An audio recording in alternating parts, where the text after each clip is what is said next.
All right, today it is time for us to remove our bowl from our paper mold. So to do this, we've let our clay dry out for a couple days just to get a little bit more hardened.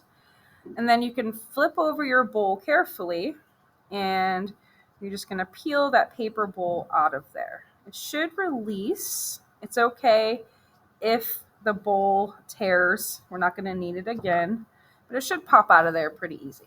Okay, so now you have a nice shape for your bowl to work with.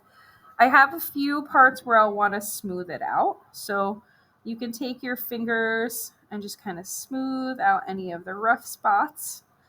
And then if you have any extra edge on here, you can use a knife to trim off some of that extra clay. Okay. So I'll probably do that first, is just to trim the edge. And then I'll show you how to smooth things with your fingers and using a slip, which is water and clay mixed together, or you can also use a sponge to help you smooth out your surface. Okay.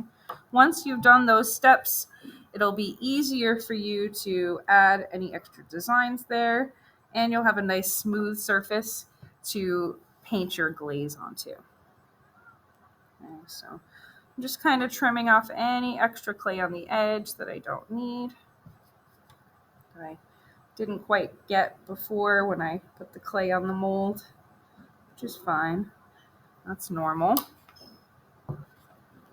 And notice that I kind of turn my work as I'm going just to make it easier for me to work around my clay instead of having to reach across to the other side. Okay. So I've got my extra clay kind of trimmed off the edge.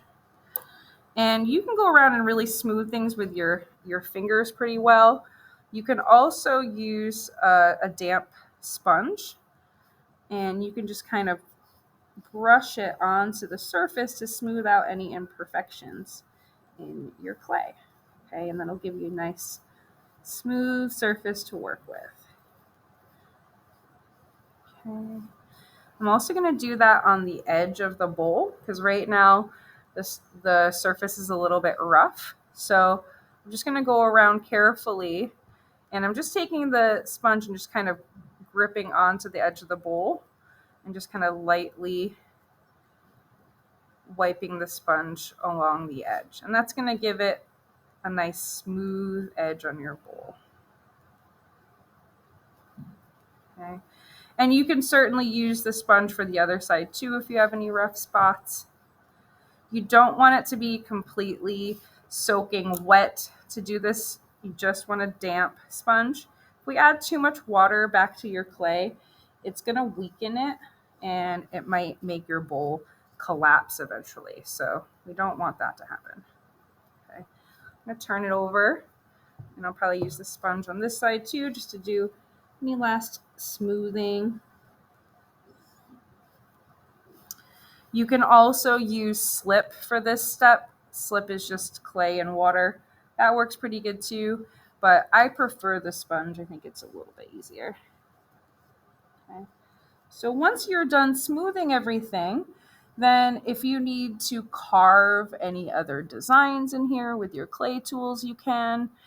If you are planning on attaching any pieces of clay as part of your design, you'll want to make sure that you're using slip to stick your clay on.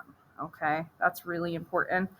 And also, you should be scoring your clay. So, if I had a little piece that I was going to stick on here on the side, maybe, say I wanted to add some little polka dots, before I add my little circles on there, you have to score the clay, which just means you're scratching it. Okay. Some of the tools have little teeth on them you can scratch it with, or you can use the end of any of the tools just to kind of scratch the surface, scratch where you want to stick it, and then add a little slip, and that will kind of glue it on there a lot better. Okay. So you can attach pieces of clay to the surface for part of your design as well.